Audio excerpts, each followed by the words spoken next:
નિવૃત્ત શિક્ષકના ઘરે રાત્રિના 2 વાગે એક તસ્કરી કુહાડી વડે દંપતી પર હુમલો કરી 3.50 લાખના સોનાના દાગીના અને ટવેરા ગાડીની લૂંટ ચલાવી હતી, જેનો ગણતરીના કલાકોમાં જ દાહોદ જિલ્લા પોલીસે ભેદ ઉકેલ્યો છે। જી હા, સંજેલી તાલુકાના જતપુરા ખાતે રહેતા નિવૃત્ત શિક્ષક દીપસિંહ પલાસ અને તેમની પત્ની સૂઈ રહ્યા હતા। તે દરમિયાન રાત્રિના 2 વાગ્યા આસપાસ એક ઈસમે દીપસિંહ પર કુહાડીના ઉપરાઉપરી ઘા ઝીંક્યા હતા। આ અવાજથી તેમના પત્ની પણ જાગી ગયા। તેમણે વચ્ચે પડીને બચાવવાનો પ્રયાસ કર્યો, પણ તેમની પર પણ કુહાડીના ઘા ઝીંકવામાં આવ્યા હતા।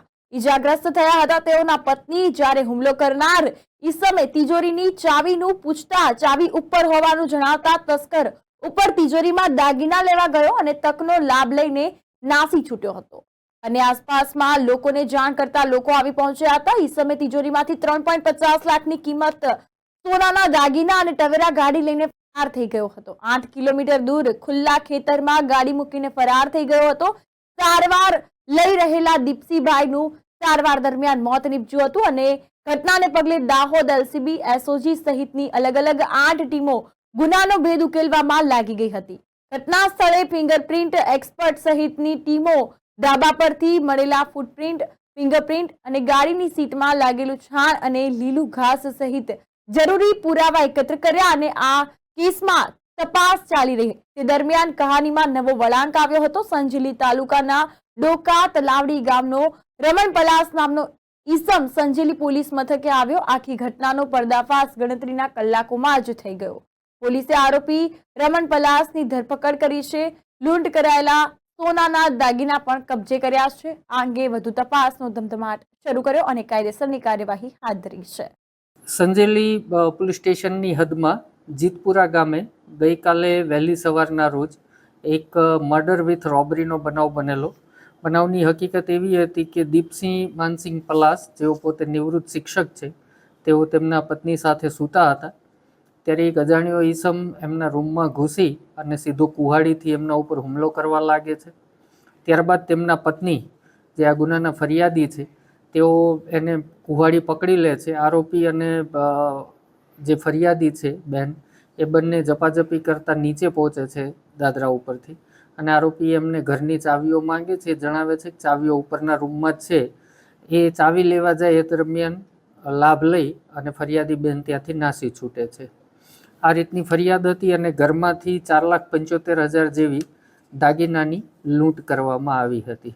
આ બનાવ અનુસંધાને ડીવાયએસપી ઝાલોદ પટેલ સાહેબના માર્ગદર્શન હેઠળ 6 ટીમો બનાવેલી, 2 એલસીબીની, 1 એસઓજીની અને 3 અન્ય પીએસઆઈની। આમ 6 ટીમો અલગ અલગ technical analysis, CCTV analysis, human intelligence, મરણ જનારનો ઇતિહાસ અને આજુબાજુના આ પ્રકારની ગુનાહિત પ્રવૃત્તિમાં સંડોવાયેલા લોકોની ચકાસણી કરવા માટે।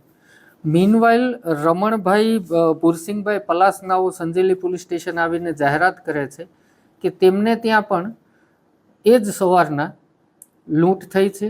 10થી 12 આરોપીઓ આવ્યા છે અને તેઓ ફળિયામાં સૂતા હતા ત્યારે તેમને ખાટલામાં જ ગોદડું ઓઢાડી માર મારેલ અને એમના ખીચામાંથી 2,62,000 રૂપિયાની લૂંટ કરેલ અને ત્યારબાદ એમના ઉપર પાણી નાખી દીધેલ। આવી રજૂઆત કરતાં રજૂઆત જ શંકાસ્પદ લાગેલી। રજૂઆત શંકાસ્પદ લાગેલી માટે એમને ક્રોસ ઇન્ટરોગેશન કરવામાં આવેલા અને જે ક્રાઇમ સીન છે, ક્રાઇમ સીન ઉપરથી અમને એક ફૂટપ્રિન્ટ પ્રાપ્ત થઈ હતી અને આરોપી મર્ડર અને લૂંટ કર્યા બાદ ભોગ બનનાર દીપસિંહભાઈની ટ્રાવેરા ગાડી પણ ત્યાંથી લઈ ગયેલો હતો। સર્ચ કરતાં આ ગાડી અમને 4 કિલોમીટર દૂર મળી આવી। ગાડી સળગાવવાની કોશિશ કરેલી, પરંતુ ગાડીની સીટના ભાગમાં છાણ અને લીલા પ્રકારનું ઘાસ જોવા મળેલું અને ફૂટપ્રિન્ટ મેં જેમ આપને જણાવી એમ ક્રાઇમ સીન ઉપરથી જોવા મળેલી। ત્યારબાદ આરોપી રમણભાઈને, જે શંકાસ્પદ ફરિયાદી પણ હતો, એનું ક્રોસ ઇન્ટરોગેશન કરેલ। એમની ફૂટપ્રિન્ટ અને જે ક્રાઇમ સીન ઉપરથી મળેલી એ ફૂટપ્રિન્ટ મેચ કરાવતા 60%થી વધારે મેચ થવા પામેલી અને એમના ઘરે સર્ચ કરતાં એ શર્ટ મળી આવ્યો, જે શર્ટમાં સમાન પ્રકારનું ઘાસ અને ગોબર લાગેલું હતું અને તેમણે જે જણાવ્યું કે 2,62,000 રૂપિયા મારા ગયા, તો એ પૈસા ક્યાંથી આવ્યા એ પૂછતાછમાં તેઓ ખોટું બોલતા એવું પ્રસ્થાપિત થયેલું। આમ ક્રોસ ઇન્ટરોગેશનમાં રમણભાઈ તૂટી પડેલ અને તેણે જણાવેલું કે આ લૂંટ એમણે ઊભી કરેલી હતી. એમનો મૂળભૂત ઈરાદો દીપસિંહનું મર્ડર કરવાનો હતો. એમના પોતાના પત્ની સાથે આડા સંબંધો હોવાની એમને આશંકા હતી. એ આશંકા માટે થઈ અને એમણે આ ખૂન કરેલું. ખૂન કર્યા બાદ જે ચાવીઓ મળી, ચાવીઓથી એમણે ઘરેણાં કાઢી લીધેલા અને ઘરેણાં કાઢી અને ગાડી પણ એટલા માટે લઈ ગયેલા જેથી પોલીસને ગેરમાર્ગે દોરી શકે કે ખરેખર લૂંટ થઈ હતી અને લૂંટારુઓ ગાડી છોડી અને અન્ય જગ્યાએ ભાગી ગયા છે.